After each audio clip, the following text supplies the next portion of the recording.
Wow, they cut my camera off when I was making a video of that part. I guess it was only meant for me to hear, but the very ending of the "I will always love you" song, where she was like, "I will always love you. Ooh, I will always love you." That part, but of course she sings it better. I'm not trying to be loud and saying all, you know. But anyways, that part of the song was on, and it was the very end. The window was open long enough. I should have heard it, but it's like somebody turned it up real loud at that part for some reason, and it was crazy because I was just talking about how my not too long ago made a video about how my mom died the exact same way her mom died, which was my grandma. And then in comparison with how Bobby Brown is still living, and his wife died, Whitney Houston died the exact same way her daughter died. And I was talking about it being a ritual. And then also I was watching Real Kaya. I think that's how you say her name. I apologize if I'm mispronouncing your name, ma'am. But I just all of a sudden seen that they talking about the submarine thing being a sacrifice, and they're absolutely correct. Even before that, 9 months prior to those men being sacrificed in the ocean, I seen visions of so many different catastrophes happening around the world, and I wrote them down. I had them time stamped, and before it was like towards the end of 2022, a little like I think I started it in October or November, writing that stuff down, and I saw that that was my gift that I was having, and I was instructed to do that. So I started writing down what I saw in my visions, and they were time stamped. But only thing is, I was off by some of what I was seeing because it was at the time I was hearing, I guess I don't want to say voices. At the time it was different spirits actually that was telling me some information, but the voices that were being used were of people who I've met in my past that I haven't spoken to in the least amount in at least 3 or 4 years, up until about 7 to 10 years. People that I've worked with in the past at Fred Meyer, and all the people that I heard that worked at Fred Meyer's were friends of my brother, my youngest brother of the two brothers that I have. So I thought that was strange because I remember right up until that same day on Christmas, I think it was Christmas Eve or Christmas. At Christmas Eve, I was walking around in the hallway, I think, and then it became Christmas Day. And then, long story short, to skip the whole story that I told on one of my hour-long videos about what happened and how I knew it was a setup because of the spiritual aspect of it, making things manifest in the physical of, aka, I mean, such as me leaving out of the house. But the people that was working with me, the professionals, they don't know shit about that spiritual stuff, so I can't tell them that. They'll be like, they always is like, you, excuse me, you were walked out of the house and you were out in the street with your son and it was cold and you weren't properly dressed. Meanwhile, I'm telling motherfucking officers and shit that bitches was harassing my ass in the apartment, but they was so gung ho on trying to see me as a psychotic subject that they forced to put a 5150 hold on me, take my son from me, and then send me to the hospital. And at that time, I had a restraint warrant. They couldn't find a way to put me in jail, so they sent me to the hospital. That's how it was orchestrated. Because one long-haired bitch that looks like a Latina, she said, "And now I call the cops on you to get you in more trouble than you can get out of." I was like, "Bitch, please." And I saw her face shifting, so I knew it was demonic. But I had to just follow through what was going on. I did fight the police at that time, not fight them, but I wrestled them to not take my son. And boy, they was I made them go to work too. That's why the one officer threatened me, told him if I make it hard for them, he gonna beat my ass. I'm like, bitch, please, nigga, you had a hard time with the other three people who was helping you to help to take my baby away out of my arms. The only way I released my son is when I heard one of the officers say, "Stop, you're hurting him." When I heard that one lady had enough empathy, I said, okay, well, obviously they ain't trying to hurt him. They trying to get me for some reason. And I was mad as hell as I drove off, as the ambulance drove off. That's why I don't give a fuck about your ambulance. If I was really that crazy, y'all don't know what the hell be happening to y'all every time I saw an ambulance until they got my ass. So I'm not obviously not that psychotic. You guys don't even imagine.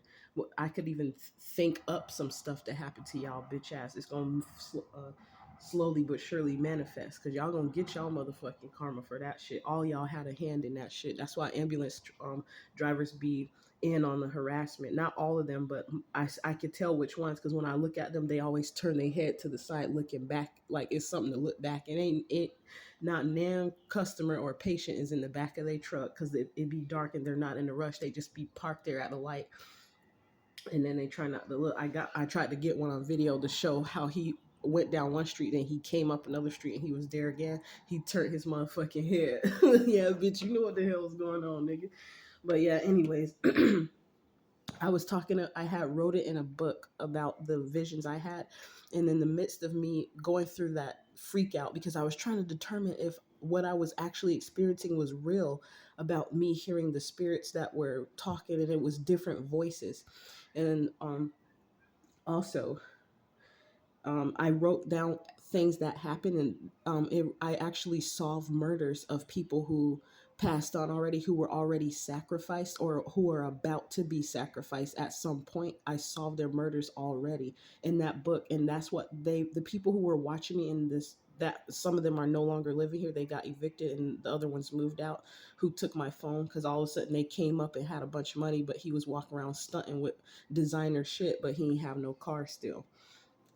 The Puerto Rican looking gay dude named Wesley, who was living here. And I found out because a friend of mine, that's how I knew that they were all connected, because their energy was within each other's auric field. It's like I can sense. And then I tested it out a couple times and I was correct, because one of the women, she told me the connection between those individuals and other men that I've met 3 years prior to talking to her again, that they were distant relatives that were associated with her in some kind of way, like by family or by marriage or by dating one of their relatives, aka Blueface, aka Stewart Donaldson. And his sister Wanda was at the fashion show I was invited to be a model, like a few months ago, maybe like I think in February. Yeah, February 13th, which is the date that my grandma was sacrificed. I thought, and I made another video. I'm gonna find it and post it about the connection I made, and then something I figured out before that, um, before I even went to the modeling gig that I was invited to. But it was for free though. We didn't get paid. We just got fed. But they tried to invite me to one. I think there's paid, and it's like 400 people in June. I don't know if I'm going to that one or not. But anyways, I had wrote this book that had the deaths timestamped about what happened to them and how it happened. The people were involved, how the police were bribed to help to cover up and hide some of the information, how the ambulance drivers knew or found out later about what was going on, and they were paid to keep hush about it. And some of them knew what was going on, but they were quiet because they didn't want to lose their job, which is understandable. Not saying it's good, but it's understandable. And I heard screaming of different spirits, and one of them was the voice of the witch that lives one floor beneath me. In 615, she might have changed apartments by now, but she was a witch who witnessed a ritual taking place outside around me, and I figured that's what they were doing. But she later told me that she confessed about it and act like she didn't have nothing to do with it. She was like, she was like, you saw me bagging up, like, no, no, but you didn't, bitch, you ain't motherfucking try to stop her or explain to her what she was doing was not good. So you was in on the shit too, because that's why you was letting it play out. You was being like, she was basically a witch that's being used. She gonna get her karma eventually too. That might be why she had a hard time finding a job and she lost her employment. And she keep telling me about her losing the job because now she's a gang stalker. She's being paid to harass and watch me like the rest of these hoes is. The ones, and I noticed the ones that I kept getting on camera and showing how they kept following me around, all of a sudden they fell back. They ain't trying to follow me like that no more with their car, that is. They let new people do it at times, and I could tell which ones they are, even if they're new and I don't know them. It's energetic. So it's also because of the way they just be sitting there, just be watching all of a sudden out the blue, and their attention, the focus of their attention energetically be on me. And that's the part where they don't recognize there's people like us we can know things spiritually, but or energetically. So anyways, it was spirits that were crying and that they were like, no, because I was ripping that book up. I was like, even though I might walk out there and something might happen to me, when I get out of this building, but y'all ain't getting this motherfucking book. It's like I knew that they wanted it for some reason, even though I left my phones behind on accident and I was coming back to get them. But then that's when the lady had called the cops. They were watching me and following me. And I explained that it dawned on me how it all was orchestrated because people were watching me every second of that night, of me getting taken to the psychiatric hospital. And they even said, I heard one of the spirits say they wanted to make a sacrifice on Jesus' birthday. And I was like, man, motherfucker, please. And according to what I learned, Jesus' birthday ain't even on Christmas anyway. So I knew that those holidays, is true that they're just like sacrificial days for some reason, just like the real truth about, the king that they took a gift to under a Christmas tree, under whatever that tree is. I don't want to go into too much detail to save time on the video, but they wanted that book. So, anyways, long story short, 9 months before that submarine was found at the bottom with those five individuals in it, they might have actually upped the ante because at first it was one woman who was dating a man who is a woman that I used to work with named Charmaine. Girl, you ain't too many people with that name. So if you find this video, girl, be careful of any of these white men that you go on a date with that he's a business owner, and he's kind of attractive, but energetically, if you're in tune, you could tell there's something about him. Just like somebody sent a ambulance worker to I was gonna say driver, ambulance driver, to befriend me and then take me out to have um, a smoothie at one of those healthy drink places right across the street from Verizon. And I think it was Juice It Up now because it was that same Verizon. Verizon always was gang stalking me back then. They'll always let some other people skip me in line, and never. That's why I don't go through Verizon because I knew that they was on some bullshit even years ago, like 5 plus years ago, more like 7 now.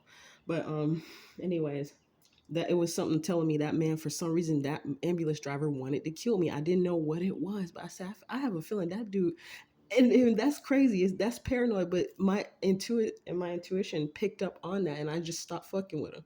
He was trying to act like he was hip, like he liked that ass and stuff. But that's crazy though, because looking back on that, he probably was. He might have been paid to do it. Plus, he was an ambulance worker. He had all the equipment. He had everything he needed to make anything look like an accident. And you know who you is, motherfucker. I met him in the Tannisborn area in Hillsboro, Oregon, Beaverton, Oregon area by Aloha, around those surrounding areas. Tannisborn is that area, y'all. Y'all who live there, you know what I'm talking about. But anyways, I wrote something about him on purpose. He had intention of leaving Charmaine down in the water, and I was solving how did these people die. That was my goal, is to be the person who solved how these people died, to free their spirits, because they were doing something where they trap people's spirits, um, by sacrificing them, and no one knowing how they died or what really happened to them. So what I was doing back in 2022 was solving these murders of people I did not know or that I had visions of, and that the spirits of the voices that I heard, and I solved their murders so that their spirit can be free. And I know that sounds creepy and crazy, and anyways, but anyways, that man left he turned the oxygen off. She had enough oxygen to survive.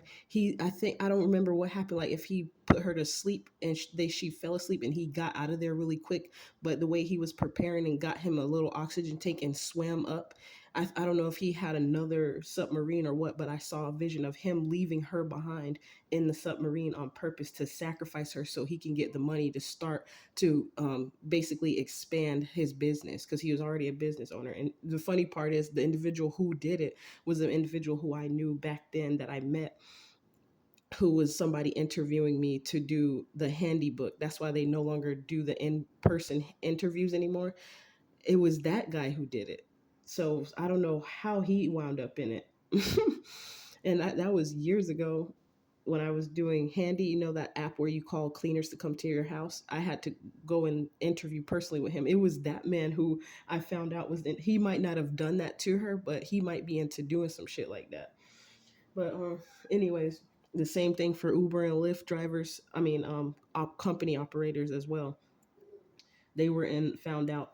I have more stories about them, but I don't necessarily know if it was those specific individuals, but that was enough information for me to know how some of these people become global business owners, because of the sacrifices that they make spiritually. So I'm gonna reveal that shit. I don't give a fuck, because these people been fucking with me for too long when I wasn't saying shit, and the more and more trauma they put me through, the more my spiritual gifts had enhanced. So, anyways, longer story shorter. See if they still got my video going, because they cut the first one off when I was.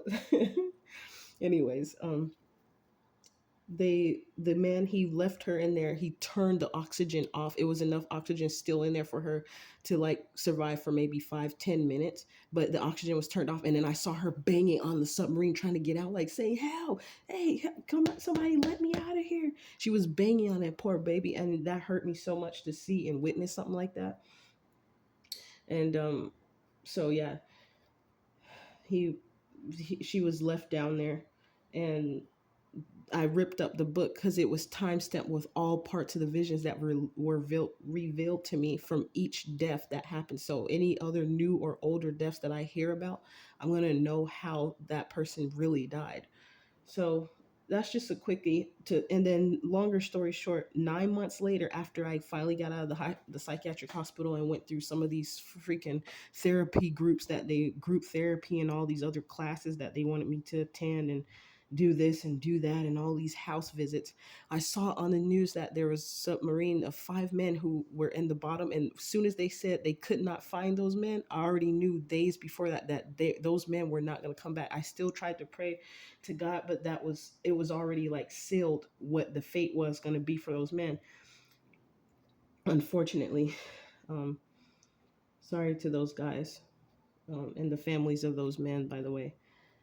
Um, so I already knew when I saw it. I wouldn't be surprised if the news people knew, because the energy around it, it was almost like they were reporting a story that they knew that it wasn't going to be any good conclusion of that story, when they was trying to pretend, saying, "Oh, they were looking for these men," and then they put it on the news. It's like that was like more energy harvesting of that story, and they try to make it a big thing. And they're stupid, because why would you put it out there for people to see? Then what's the point of doing that if you want it to be hidden? I guess because of the families and it's a company, but they need to look deeper into that shit. That's all I'm saying. Thanks, Whitney Houston, when she had sang that song. And I will always love you. And they put that part up loud, and y'all triggered me to make this video. So thank you. What it do, boo? All right, bye, y'all.